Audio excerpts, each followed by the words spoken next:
మహాగణపతిం మనసా స్మరామి మహాగణపతిం మనసా స్మరామి.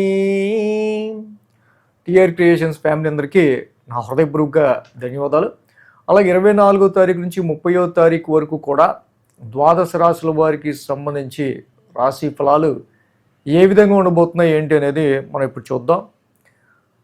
So major ట్రాన్సిటల్ change విషయానికి వస్తే కనుక రవి, బుధ, కుజ, శుక్రులు అందరూ కూడా గత వారం నుంచి నెమ్మదిగా కుజుడు 11వ తారీఖు, తర్వాత 15వ తారీఖు రవి, బుధులు, ఇలా ఒక్కొక్క మాస గ్రహాలన్నీ కూడా మారడం మనం గమనించుంటాం.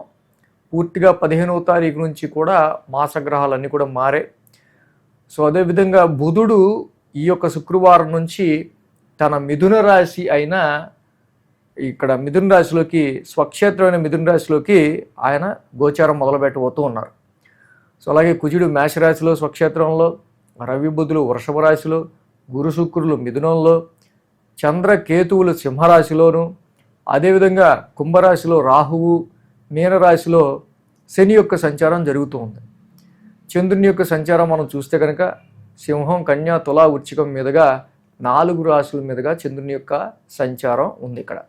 సో కాబట్టి ఇక్కడ ఈ చంద్రగమనం ఆధారంగా, అలాగే మిగతా లాంగ్ టర్మ్ ప్లానెట్స్, మిగతా ట్రాన్సిట్ ఆధారంగా కూడా ఈ వారం రాశి ఫలాలు ద్వాదశ రాశుల వారికి ఏ విధంగా ఉండబోతున్నాయి ఏంటి అనేది చూద్దాం. ధనురాశి వాళ్ళకి చూద్దాం. ధనుసు రాశి వాళ్ళకి మనం చూస్తే తృతీయంలో రాహు, షష్టమంలో రవి, షష్టమంలో బుధుడు, 3 గ్రహాల యొక్క అనుకూలత ధనురాశి వారికి మనకు మేజర్గా ఇక్కడ కనిపిస్తుంది. తృతీయంలో రాహు పరాక్రమ స్థానంలో అద్భుతంగా చాలా వరకు యోగిస్తూ ఉన్నారు. సో పాపస్థానం, third house is the house of malefic house. పాపస్థానంలో పాపగ్రహం రాహు బాగా యోగిస్తాడు. సో డెఫినెట్లీ సమ్టైమ్స్ మీరు తీసుకోవాల్సిన నిర్ణయాలు కొంచెం రఫ్గా, స్ట్రిక్ట్గా ఉండాల్సిన వాటిల్లో కొంచెం ఓకే అని మిమ్మల్ని ముందడుగు వేయిస్తూ, కొంచెం చాలా వరకు కూడా మొహమాటాలను దూరం చేస్తూ మీ యొక్క ప్రెషర్ని తగ్గించడంలో రాహు చాలా ఉపయోగపడతాడు ఇక్కడ. అలాగే రవి, బుధుల యొక్క సంచారం షష్టమ స్థానంలో ఉండటం, రవి లాంటి planet, Ravi is the eliminate the house, fiery burn planet. అలాంటి బర్న్ ప్లానెట్ 6th హౌస్లో ఉన్నాం. What is 6th house? 6th house is your daily routine hurdles. నిత్య జీవితంలో మీకు ఎదురే అనేకమైన సమస్యలు. కాబట్టి when sun enters your 6th house, definitely defeat your enemies, flame, burn your health issues. So కాబట్టి ఇక్కడ కోర్ట్ కేసెస్, కన్ఫ్లిక్ట్స్, ఇలా చాలాంటి విషయాలకి చాలా అక్కడ బుధుడు కూడా ఉండడం, రవి బుధులు కలిసి బుద్ధి బలంతో కూడా మీరు చక్కగా శత్రువులు డిఫీట్ చేస్తారు. కాంపిటేటివ్ ఎగ్జామ్స్, కాంపిటీటర్స్ని డిఫీట్ చేయడం చాలా ఈ గ్రహాలు బాగా ఉపయోగపడతాయి. 9, 10, 11, 12 స్థానాల మీదుగా చంద్రుని యొక్క సంచారం ఉంది. అలాగే సోమ, మంగళ, బుధ, గురు, శుక్ర 5 రోజులు కూడా ఈ రాశి వాళ్ళకి చక్కగా అద్భుతంగా బాగా యోగిస్తూ ఉంటాయి. చంద్రబల అనుకూలంగా. వారం ప్రారంభం భాగ్యస్థానం నుంచి చంద్రుని యొక్క సంచారం ఉండడం, భాగ్యంలో కేతు ఉన్నారు. It is very good house for spiritualism. Ketu 9th హౌస్లో ఉంటాం. బట్ ఫైనాన్షియల్లీ అధికతలకి సంబంధించి కావచ్చు, కొంత భాగ్యస్థానంలో కేతు యొక్క సంచారం వల్ల హైయర్ ఎడ్యుకేషన్కి సంబంధించి, ఫారెన్ ట్రావెల్స్కి సంబంధించి మీరు చేసే ప్రయత్నాల్లో సో కొన్నిసార్లు సమ్ డిస్సాటిస్ఫాక్షన్ ఎదురవ్వచ్చు. కానీ it is very good for spiritual inclination, spiritual growth. ఎప్పుడైతే చంద్రుడు భాగ్యస్థానంలో ఉంటారో కొంచెం హెక్టిక్ స్ట్రెస్ అనేది ఎక్కువ అవుతూ ఉంటుంది. సో బట్ ఎప్పుడైతే ఆ రాశిధిపతి రవి షష్టమ స్థానంలో ఉండటం వల్ల స్ట్రెస్ ఎదురైన చాలా కష్టాలను, మీకు ఆబ్స్టేకిల్స్ని దూరం చేస్తూ ఉండటం వల్ల రవి మీకు అంతగా ఆ యొక్క స్ట్రెస్ తెలియకపోవచ్చు. సోమ, మంగళ, బుధవారాల్లో మనం ఇక్కడ చూసినట్టయితే కనుక దశమ స్థానంలో చంద్రుని యొక్క సంచారం, దశమ స్థానంలో చంద్రుని యొక్క సంచారం ఏదైతే ఉందో చాలా బాగా 10th హౌస్లో చంద్రుడు యోగిస్తారు.